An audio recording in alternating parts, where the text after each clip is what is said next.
Hey Aquarius, it's Dr. Leona coming in for your Twisted Tarot. This is for July 2025. Thanks for being here. Come on over to Patreon, join up at any of the paid tiers. So $10.10, $11.11, or $12.12. That's the best value, the top value. It's only $1.01 between the tiers as per Patreon community guidelines. Yeah, baby. Ace of Wands. Ooh. Oh, I did get you that Make-A-Wish. Yes. Somebody is wishing on a star. Four of Pentacles. Someone here is holding on to some passionate moment, some passionate person, but it's over. I don't know if you're caught up to this or not, but that's done. So move on. You know, it's kind of like buying real estate.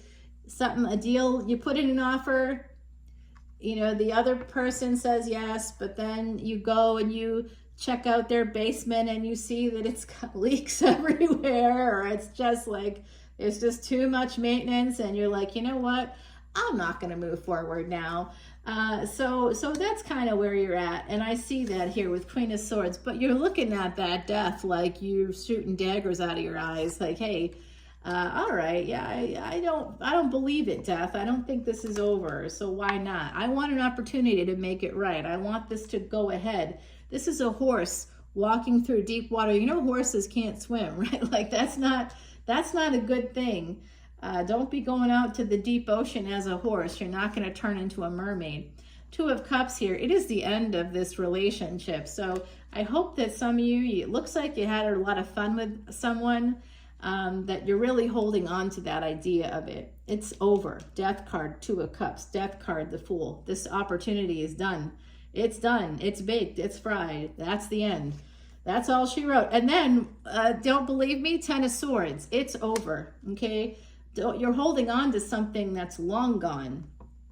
And you're saying, well, it's not long gone. They texted me. I'm going to say something that's going to upset some folks out there, and I don't care if you're upset by it, because look, Saturn and Neptune are close together, so that means it's easier for us to separate narrative from reality. Oh, who doesn't love those romance novels, okay? Who didn't grow up watching the Disney princesses always being saved by some prince? Yeah, of course we want this. The person with the golden touch. That person that had that you have that Ace of Wands with, the person whose wand was at attention for you every time, with or without Viagra, what? Or Cialis or whatever that is. Come on. You're like, what? But it's over. It's over. And it's cruelly over because you're holding on. You're still looking at it going, yeah, but I don't know. You know, this is a person that's got a pregnant belly after the fact too. So this is somebody that just keeps thinking about that. that energy there. Yeah, wanting that, still thinking about it, craving it, right? You're craving that. You are. I see it. There's a bad heartache here. A situation that was never meant to go very far. Probably went further than it should, right? Yeah. Well, Eight of Pentacles, back to work. Page of Cups. Oh, you're still going to try working on it, this time with smaller dose, right? Working on getting it back, but it's Two of Pentacles. Okay, there's other people involved now. There's 6 sets of hands here. And there's also 2 smaller sets of hands where there could even be kids involved on top of it all.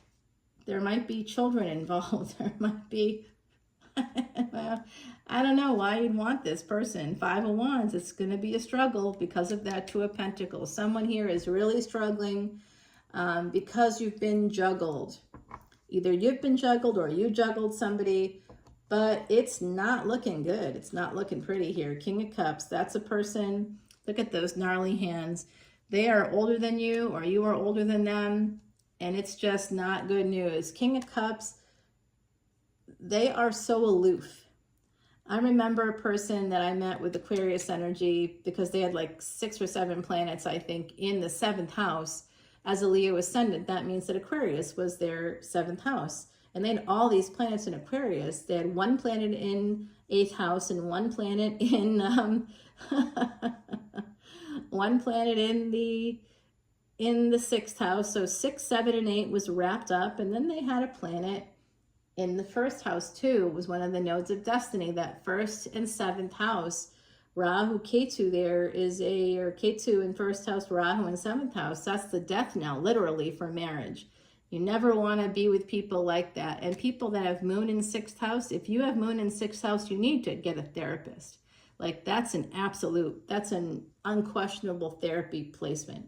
If you have moon in Aquarius, if you have moon in Capricorn, if you have moon in Virgo, if you have moon in sixth house, you must, part of your karma in this lifetime is you must control that. There's a paranoia. You might feel paranoid. You might not always know who your friends are, who your enemies are.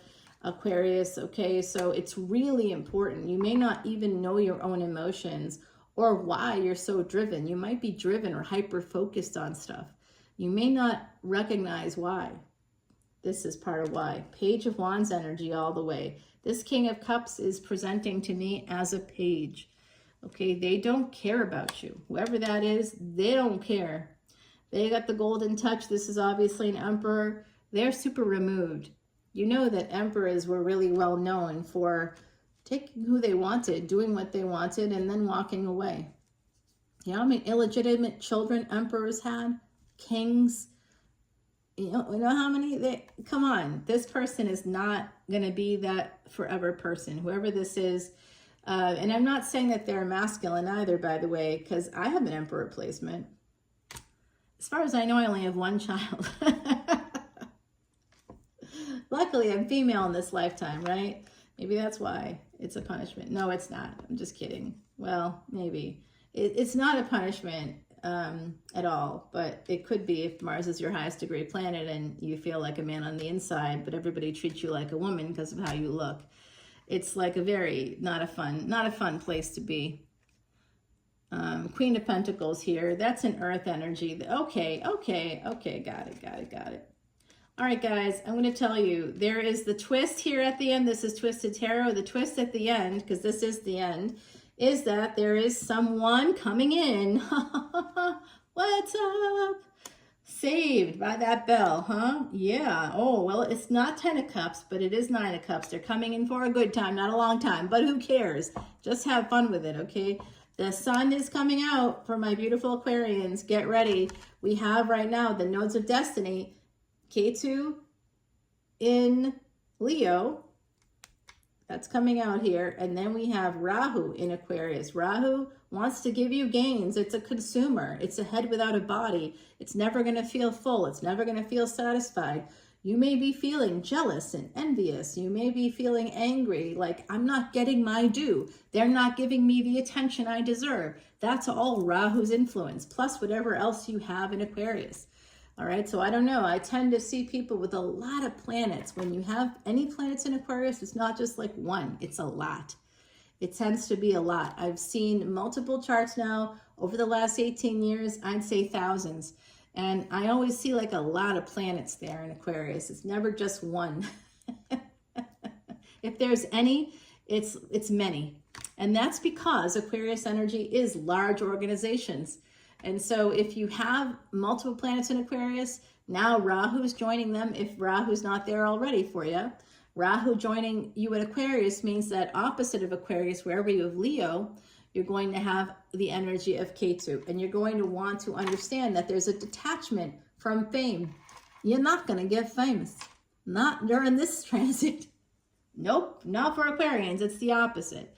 The opposite. And if you're saying, no, my sister's an Aquarius and she just got a contract, is she a tropical Aquarius? Because then she's not really an Aquarius. She's a Cappy. Yes, I know. All right, get over it.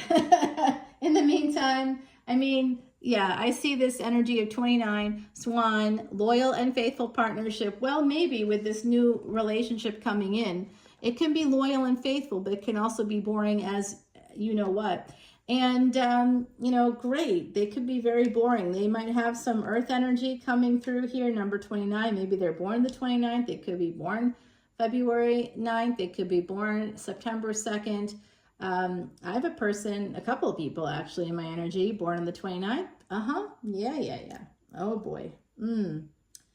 Okay, well, comparing those two, I don't know. Why would I do that? I don't compare people that way. But, I mean, if I were to compare them, well, one I like a lot more than the other. I'll tell you that. One I don't really like at all. Well, the other one I don't like either. Okay, I don't like either of them. I like them, but I just like, you know, I like parts of them. Okay, we'll say that. I just don't, there's a lot of other parts I don't like. And I know who I am, and I don't need them. There's 8 million of them. They're nothing, right? I know that they're nothing. You can find anybody that you're attracted to here that's not paying attention to you, whoever this person with the golden touch is. I tell you, who cares, Aquarius? There's a million of them out there. You think to yourself, I'll never have something like that again.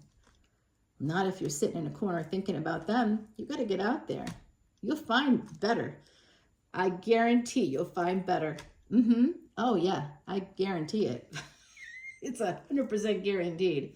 Yes, let's go over to Patreon and talk more about what better things you can find, okay? 1111, as I said that. Let's go. We got 9 of Cups to chase. Come on, stop chasing the people. Let's chase the material items instead. You know you want it. I love you, Aquarius. I'll see you over on the flip side. Bye now.